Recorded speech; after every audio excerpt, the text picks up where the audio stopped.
हाँ, तो आज अपन 13 चैप्टर का कुछ पार्ट रह गया था। कौन सा? थ्योरम वाला। 13.1 आपकी आ रही है अपने न्यू सिलेबस के अंदर, न्यू प्लेलिस्ट में डाल दी आपको, वो आपने कर ली। एग्जाम्पल मैंने करवा दिए इसके चारों, 3 एग्जाम्पल होते हैं, चौथा अलग से करवा दिया, सब कुछ कंप्लीट है। अब ये थ्योरम वाला आज का जो छोटा सा वीडियो बनेगा ये देख लो, तो ये चैप्टर कंप्लीट। बस इसकी प्रिपरेशन कर लेना, चैप्टर काफ़ी अच्छा है ये। इसका मतलब ये हुआ, और 14 चैप्टर जो अपन ने किया ना अभी, वो 14 चैप्टर अपने आप में कंप्लीट है। जितना मैंने आपको न्यू प्लेलिस्ट में डाल रखा है उसके अलावा आपको कुछ भी नहीं पढ़ना। ये 13 हो जाएगा। फिर ज्योमेट्री बचेगी 11 और 12, उसको बहुत अच्छे से मैं एग्जाम्पल वगैरह सारे करवा दूंगा। कोई थ्योरम बचेगी तो वो भी करवा दूंगा। बहुत सॉलिड तैयारी कर लेंगे अपन मैथ्स की, ठीक है। और बाकी सब्जेक्ट की अपनी SST सब कंप्लीट है। छोटे मोटे कोई मैप के वीडियो हैं वो कुछ जल्दी प्रोवाइड करा दूंगा। संस्कृत के 1-2 टॉपिक बचे हैं, बहुत जल्द शानदार करा देंगे इसी मंथ में सब कुछ, या फिर नेक्स्ट वीक में सब कुछ आपके होने वाला है, ठीक है। और जो अभी प्रोबेबिलिटी का टेस्ट हुआ था, प्रायिकता का जो टेस्ट हुआ था, उसमें जो आपके जो डाउट आए थे थोड़े बहुत, उन डाउट की जो 1-2 सोल्यूशन, बाकी तो अपने वीडियोस के अंदर हैं सोल्यूशन, तो 1-2 के अगर आपको चौथा क्वेश्चन ऐसा कुछ क्वेश्चन थे आपके कमेंट में देखे, तो उनमें जो आपके डाउट हैं उनको क्वेश्चन को मैं सोल्यूशन करके टेलीग्राम वाले चैनल पे, टेलीग्राम पे आपको पिक मिल जाएगी, ठीक है। सोल्यूशन देख लेना, बड़ा ईजी सा है, कोई ज़्यादा मुश्किल था नहीं, इसलिए उसमें मैंने आपको पिक सेंड कर दी आज, जो आपको मिल जाएगी, ठीक है ना। ओके, अब यहाँ इस चैप्टर की मैं बात करता हूँ। तो इस चैप्टर के अंदर देखो 3 थ्योरम है जो आपकी कोर्स में 13.1 से पहले तो उसमें एक तो 13.1 थ्योरम है, बस 13.1 और 13.2 ये जो दोनों प्रमेय है, इन दोनों को तो आपको सिर्फ याद करना है, लर्न करना है। ये थ्योरम एग्जाम में नहीं पूछी जाती कभी भी, क्योंकि सोल्यूशन है ही नहीं इनका कोई खास, बस इनको सीधा सीधा याद करना है। ये अपने आप में फॉर्मूले हैं। क्या कहा मैंने? ये अपने आप में सूत्र हैं। जहाँ अपने 160 प्लस फॉर्मूले लिखे थे ना, वहाँ पर इनको भी लिख सकते हो। जहाँ आपने फॉर्मूले वाला पेज चिपका रखा है वहीं पर इन दोनों को लिख सकते हो। ये भी अपने आप में सूत्र हैं, 2 फॉर्मूले हैं, और ये एग्जाम में प्रूव कराना आएगी, जो मैं आपको अच्छे से एक्सप्लेन कर दूंगा, शानदार। अब इन दोनों को पहले समझना जरूरी है, लेकिन देखो ये है कि वृत्त के किसी बिंदु पर, समझो, देखो ये जैसे कोई वृत्त है, मतलब ये कोई सर्कल है। इसने क्या कहा कि वृत्त के किसी बिंदु पर खींची गई स्पर्शरेखा उस बिंदु से केंद्र को मिलाने वाली रेखा या त्रिज्या पर लंब होती है, यानी कि tangent drawn from any point to a circle. ये कोई सर्कल है, यहाँ कोई पॉइंट है, कहीं पर भी एक पॉइंट है, वहां से एक टेंजेंट खींची जाती है, स्पर्शरेखा खींची जाती है। ये यूँ कहना चाह रहे, स्पर्शरेखा क्या होती है? जो सर्कल को टच करे, जो सर्कल को मतलब वृत्त को टच करे, वो टेंजेंट या फिर स्पर्शरेखा होती है। अब मेरी बात सुनो। हाँ, तो इसने कहा कि स्पर्शरेखा उस बिंदु से, अब ये जो टेंजेंट अपने खींची और जहाँ सर्कल पर टच की उस बिंदु से, ये इसका केंद्र है, ये देखो ये केंद्र है, तो उस बिंदु से केंद्र को मिलाने वाली रेखा, अब इस बिंदु से केंद्र को कौन सी रेखा मिलाएगी? ये वाली रेखा मिलाएगी, ठीक है ना, ये रेखा मिलाएगी। ये 90 डिग्री होती है, ये परपेंडिकुलर होती है, इसको भी आप मिला सकते हो। मेरी बात समझ में आ गई क्या? मतलब ये है डायग्राम आपका, ठीक है। या P दे दो, कुछ भी दे दो, यहाँ पर T दे दो, कुछ भी, कोई फर्क नहीं पड़ता, लेकिन डायग्राम की जरूरत नहीं है। लेकिन बात समझ में आनी चाहिए कि वो क्या रहा है, क्योंकि इन दोनों फॉर्मूलों का इसमें यूज़ होगा। बहुत सारे क्वेश्चन में इन दोनों फॉर्मूलों का यूज़ होगा। ये थ्योरम नहीं, फॉर्मूले हैं। मेरी बात समझ में आ गई? ठीक है। इसका जस्ट उल्टा ये है, डायग्राम वो का वो ये कह रहा है कि वृत्त पर स्थित किसी बिंदु से खींची गई स्पर्शरेखा, वही वापस एक स्पर्शरेखा नहीं, कोई रेखा, कोई लाइन, यानी कि as line, it is if as a line drawn from any point situated on a circle is perpendicular to the radius, then it is tangent. उसके बाद में वो स्पर्शरेखा बन जाती है कि ये अपन ने कोई स्पर्शरेखा खींची और ये यहाँ से, तो ये यहाँ पर आपको पहले से ही कह रहा है कि 90 हैं, तो बताओ ये इसकी स्पर्शरेखा, मतलब इसकी ये उल्टी है। इसने तो क्या कहा कि ये स्पर्शरेखा है तो 90 प्रूव कराओ, इसने क्या कहा कि ये 90 है, इसको स्पर्शरेखा प्रूव कराओ, मतलब इसको टेंजेंट प्रूव कराओ, बस और कुछ भी नहीं है। लेकिन आपको इनको रट लेना है, दोनों क्या है, जैसे फॉर्मूले अपन याद करते नहीं करते, वैसे इनको याद करना है। क्यों करना है अभी बताऊंगा, ये वेरी इंपॉर्टेंट है, और 100% ये इस बार के लिए इंपॉर्टेंट है, 2021 में ये आएगी। समझ में आ गई बात? इसलिए पूरा सिस्टमेटिक ढंग से मेरे साथ के साथ इसको आपको नोट करना है, अगर नोट करी हुई फिर भी करना है, समझ गए? सबसे पहले अपन लिखते हैं इसके अंदर गिवन, क्योंकि थ्योरम को बड़े तरीके से करना होता है, शॉर्ट एंड स्वीट नहीं करना। दिया है, क्या दिया हुआ है कि एक वृत्त के बाहर किसी, तो सबसे पहले डायग्राम बनाओ इसका, हमेशा डायग्राम बनाओ सबसे पहले। ये एक वृत्त, इसने क्या कहा, वृत्त के बाहर कोई पॉइंट है, स्थित किसी बिंदु से वृत्त पर खींची गई दो स्पर्शरेखाएं परस्पर इक्वल होती है, समान होती है। The tangent drawn from an exterior point to a circle are equal. यहाँ से कोई दो टेंजेंट खींची, जैसे एक तो ये खींच दी स्पर्शरेखा, एक सपोज अपन ने ये खींच दी, दो स्पर्शरेखाएं खींच दी, ठीक है, और इसको आपने कुछ भी नाम दे देना है। ये इसका सेंटर पॉइंट है सर्कल का O, ये P, ये टेंजेंट को T से दिखाते हैं तो T1 और T2 एक ही बात है। आपकी इसकी ज़रूरत नहीं, आप AB भी दे सकते हो, QR दे सकते हो, कुछ भी, ठीक है।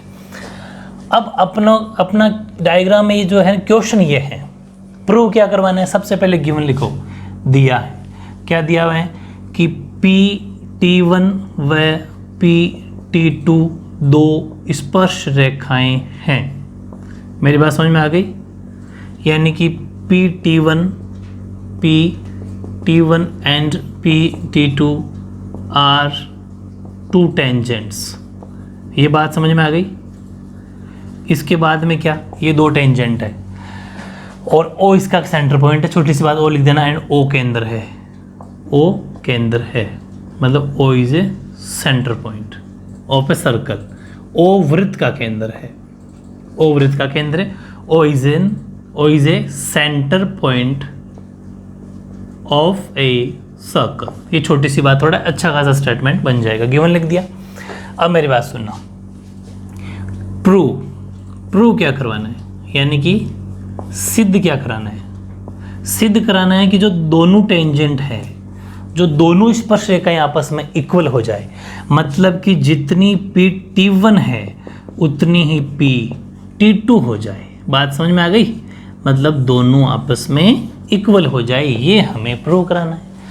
अब इस बात वापस माइंड यूज करना है कि जो PT1 और PT2 हमें इक्वल दिखाना है, तो कैसे दिखाएंगे? तो थोड़ा सा कंस्ट्रक्शन करना पड़ेगा। बताता हूँ अभी क्यों कंस्ट्रक्शन कर रहे हैं अपन, अभी देखना। कंस्ट्रक्शन का मतलब रचना, ठीक है। तो हमें क्या रचना करनी पड़ेगी? हमने रचना ये करी कि हमने O को, ध्यान रखना, O को T1, T2, P से मिलाया। बात समझ में आ गई? मतलब join O to T1, T2 and P। मतलब हमने O को कहाँ से, किस को मिलाया? O को हमने T1 से, T2 से और P से मिला है। डन। ये काम हमने किया। क्यों किया? समझ गए? किसी भी क्वेश्चन में कंस्ट्रक्शन बड़ा सोच समझ के किया जाता है, रचना बड़ी सोच समझ के की जाती है। अब मेरी बात सुनो, ये बताऊं क्यों किया। ये जैसे ही किया क्योंकि हमारा माइंड क्लिक कर गया था कि ऐसा करने से दो ट्राइंगल बन जाएंगे। बहुत ही शानदार करा दूंगा ज्योमेट्री, आप बस मैं जैसा कहूँ वैसा करते रहो। आप बहुत टॉप लेवल की ज्योमेट्री और मैथ सब कुछ टॉप लेवल की हो जाएगी आपकी। दो त्रिभुज बन जाएंगे, OT1P, OT2P, दो त्रिभुज बन जाएंगे, दो ट्राइंगल बन जाएंगे। और एक बात का ध्यान रखना, हमने ट्राइंगल तो दिखा दिए, बन गए। इन दोनों ट्राइंगल को हम आपस में कॉन्ग्रेंट सिद्ध करा देंगे, दोनों को आपस में सर्वांग सम सिद्ध करा देंगे। ये सर्वांग सम का एक कॉन्ग्रेंट का साइन होता है, लेकिन चारों ओर सर्कल नहीं होता, ठीक है, इतना सही होता है, कहीं आप वो मत समझ देना। तो ये कॉन्ग्रेंट होता है, आपस में सर्वांग सम होता है ना। अब होता नहीं, हमें सिद्ध करा देंगे तो आंसर आ जाएगा। कैसे? कि अगर हमने इन दोनों त्रिभुजों को आपस में कॉन्ग्रेंट प्रूव करा दिया, सर्वांग सम सिद्ध करा दिया, तो फिर हम बाय CPCT, मैंने आपको चैप्टर 10 लोकस वाले समय बेसिक बता रखा है, बस वही इसमें लोकस का जो पहला वीडियो है ना बेसिक वाला, वो देख लोगे तो ये सारे डाउट क्लियर है। मैंने कहा भी था कि वो बेसिक इंट्रोडक्शन पूरी ज्योमेट्री में काम आएगा, वही वाली बात है। तो अब क्या करेंगे कि इन दोनों में कॉन्ग्रेंसी प्रूव करवा के SAS, RHS, angle side angle, जो भी प्रॉपर्टी लगेगी देखा जाएगा। CPCT में दिखा देंगे PT1, PT2, ये दोनों CPCT में दिखा देंगे तो हमारा आंसर आ जाएगा। लेकिन फिर हमने ये सोचा कि कॉन्ग्रेंसी प्रूव कराने के लिए सर्वांग समता प्रूव कराने के जो नियम होते हैं वो ये इस प्रकार होते हैं, ये वाले होते हैं। तो एंगल साइड एंगल मतलब या तो कोई दो एंगल और एक साइड हमारे पास में हो, या तीनों भुजाएं हमारे पास में हो, या फिर भुजा कोण भुजा यानी साइड एंगल साइड हो, या फिर एक 90 डिग्री एंगल हो, हाइपोटेनियस और साइड हो, मतलब कि एक तो 90 डिग्री का कोण हो, समकोण त्रिभुज हो, कर्ण हो और कोई एक भुजा हो। हमने देखा इनमें से कोई ना कोई रूल तो अप्लाई होना चाहिए, तभी तो आंसर आएगा, वरना आंसर कैसा आएगा। फिर हमने कहा अरे है क्या है, हमें याद आई 13.1 की, ये जो थ्योरम है इसकी हमें याद आई। इसने हमें कहा कि जो वृत्त है, जो सर्कल है, उसके बाहर किसी बिंदु से अगर कोई टेंजेंट खींची जाती है तो वो जहाँ टच करती है मतलब यहाँ पर 90 डिग्री बनाती है। ये किसने कहा? ये 13.1 थ्योरम ने कहा।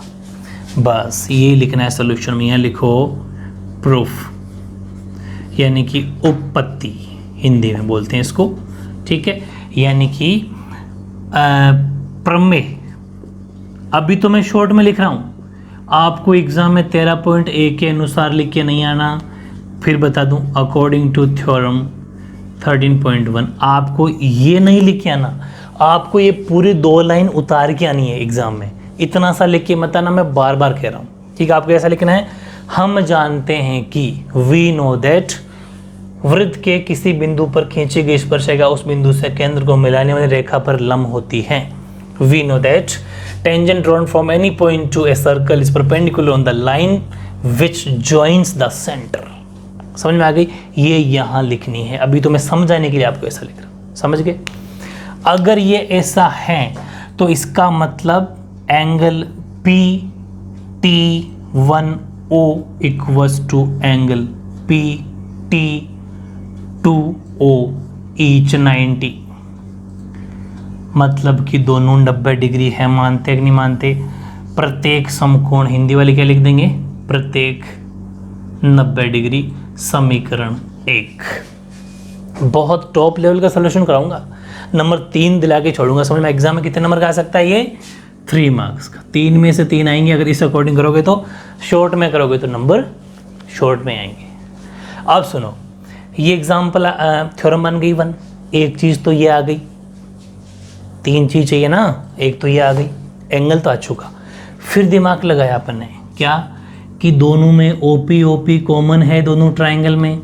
एक तो ये 90 आ गया, या 90 दिखा दिया, एक एंगल आ गया, एक दोनों में भुजा आ गई, साइड आ गई, दोनों में OP कॉमन, उपनिष्ठ भुजा दोनों त्रिभुजों में, ठीक, साइड आ गया, एंगल आ गई।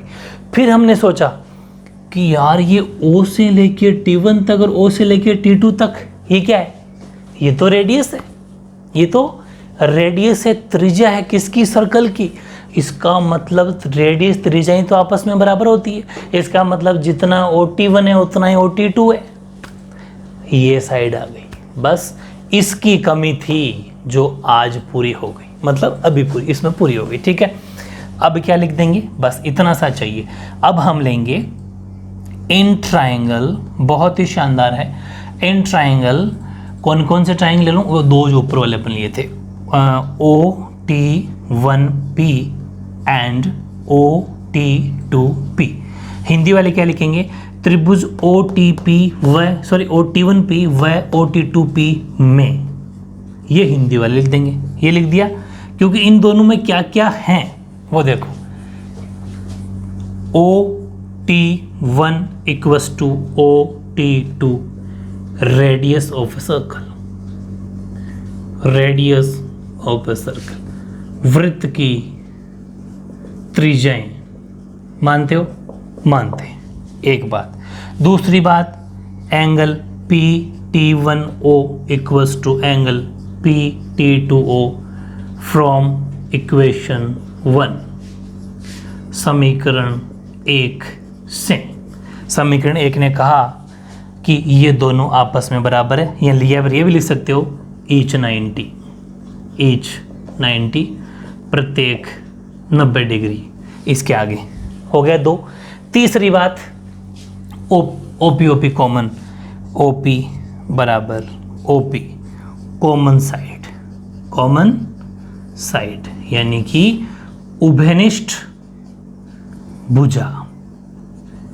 3 चीज चाहिए थी, 3 आ गई। अब एक चैलेंज और है हमारे सामने, क्या कि फिर ये तो मामला ठीक है कि 3 चीजें चाहिए थी, तीनों चीजें आ गई, लेकिन फॉर्मूला कौन सा लगा इनमें से?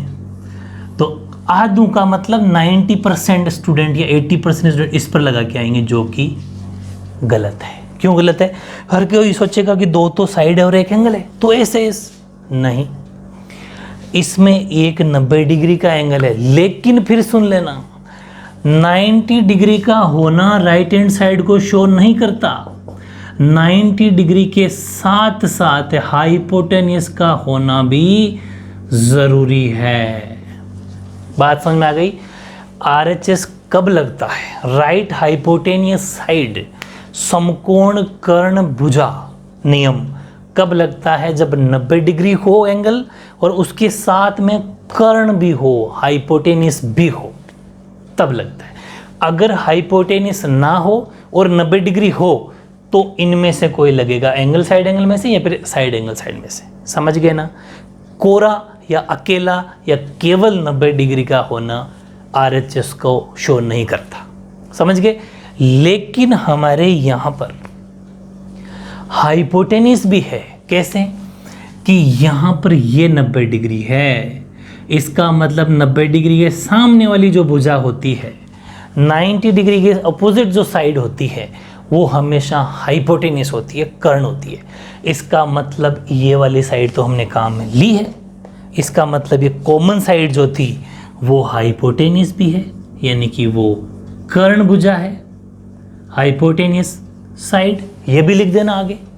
इसका मतलब आप ये लिखेंगे, सो ट्राइंगल कौन कौन से लिए थे? OT1P कॉन्ग्रेंट हो गया ट्राइंगल OT2P के। ठीक है, ये सब रफ है ना, ये तो रफ है। कॉन्ग्रेंट हो गया, सो का मतलब हिंदी वाली देंगे अतः। त्रिभुज जो हमने शुरुआत में यहाँ लिखे थे वही वापस लिखना होता है। OT1P व OT2P कॉन्ग्रेंट यानी सर्वांग हो गए। कौन सी प्रॉपर्टी से? बाय RHS कॉन्ग्रेंसी, यानी कि RHS नियम से। हिंदी वाले RHS नियम से कोई नंबर नहीं काटेगा। फिर भी आप चाहते हो तो लिख सकते हो समकोण कर्ण भुजा नियम, सर्वांग सम नियम, सर्वांग समता नियम से। अब ज़्यादा बेटर है, समकोण कर्ण भुजा सर्वांग सम नियम से। इंग्लिश वाले भी फुल फॉर्म लिख दो तो क्या कहना? By right hypotenuse side congruency rule या कॉन्ग्रेंट प्रॉपर्टी। ये था, दिखा दिया आपने बाय RHS। ये इतने सारा मटेरियल, तो आप कोई सा भी फुल फॉर्म लिख देना, आपकी इच्छा है। दोनों आपस में कॉन्ग्रेंट। तो एक चीज़ मैंने आपको CPCT लिखवाई थी कि congruent part of congruent triangle, corresponding part of congruent triangle, सर्वांग सम त्रिभुजों के संगत भाग बराबर होते हैं, उसको CPCT बोला जाता है। जब ये दोनों त्रिभुज आपस में सर्वांग सम हो गए, कॉन्ग्रेंट हो गए दोनों ट्राइंगल, तो इनका जो भी पीछे बच गया वो आपस में बराबर, ऑटोमेटिक बराबर हो जाता है। पीछे क्या बच गया? PT1 equals to PT2 by CPCT, hence proved इति सिद्धम। PT1 बराबर PT2, हैंस प्रूव्ड, क्योंकि ये बाय CPCT से। हिंदी मीडियम वाले भी CPCT लिख के आ जाना, या फिर अगर लिखना चाहते लिख देना सर्वांग सम त्रिभुजों के संगत भाग हमेशा बराबर होते हैं। ठीक है, corresponding part of congruent triangles are equal, always equal. ठीक है, तो बहुत ही शानदार थ्योरम मैंने आपको करवा दी है। अपने वर्ड्स में लिख लेना, ये थोड़ी थोड़ी ऐसे मैंने जो समझा है इस चीज़ को तो आप समझते हो, नहीं लिखना। और पूरे 3 नंबर कर लेना 2021 में, वेरी इंपॉर्टेंट है, क्योंकि थ्योरम ही एक है, 100% इंपॉर्टेंट है।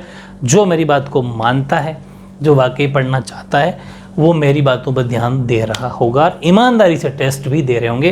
क्योंकि मैं रिटन टेस्ट इसीलिए बनाता हूँ कि आप खुद सेल्फ चेक करना सीख जाओ। क्योंकि अभी आपको क्या है कि हर कोई 10th के स्टूडेंट समझता है कि छोटे बच्चे हैं, चल जाएगा, अरे ऑब्जेक्टिव डाल दो, ये डाल दो। नहीं, आपको रिटर्न प्रैक्टिस करवाना चाहता हूँ मैं कि आप रिटर्न करो।